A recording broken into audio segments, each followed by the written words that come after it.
तो इसी तरीके से मैंने उनका प्रोडक्ट एक्सेप्ट कर लिया, और जब मैंने उन प्रोडक्टों को इस्तेमाल किया उसके बाद मैंने एक दो मीटिंग अटेंड की। तो हुआ क्या कि हमें खुद नहीं पता था कि ये बिजनेस क्या है, इसको कैसे क्या करते हैं, क्योंकि मेरे लिए सारी नई चीजें थी और पहली बार मैंने कभी ऐसे बिजनेस को सुना हुआ था। तो जब मैं इस बिजनेस में आई और मैंने इसको देखा कि ये सिर्फ प्रोडक्ट खरीदने मात्र से नहीं है, अगर हम जो चीज मेरे लिए सही हुई है, आज जैसे मेरा लिवर ठीक हुआ है, तो ऐसे हम और लोगों को भी बता सकते हैं और लोगों को भी बोल सकते हैं, तो उनको भी जो भी प्रॉब्लम है, छोटी मोटी जो भी प्रॉब्लम रहती है, तो उनको भी रिलीफ मिल सकता है।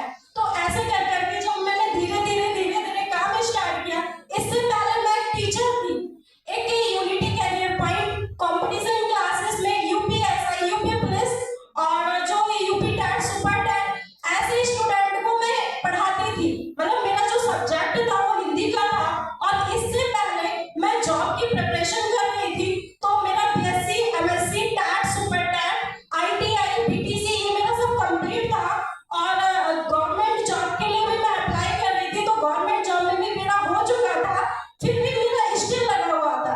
अब हम आप लोगों से एक बात कहना चाहेंगे, आप बताइए कि सब लोग, हमारे जो पेरेंट्स होते हैं, वो अपना पूरी कमाई का आधा हिस्सा अपने बच्चों की पढ़ाई के लिए लगा देते हैं। क्या पॉसिबल हो पाता है सबको जॉब मिलना? आप लोग बताइए, क्या पॉसिबल हो पाता है सबको जॉब मिलना? अगर मान लीजिए ये प्लेटफॉर्म नहीं होता, तो क्या हम अपनी काबिलियत को कभी साबित कर पाते या कभी हम ऊपर उठ पाते?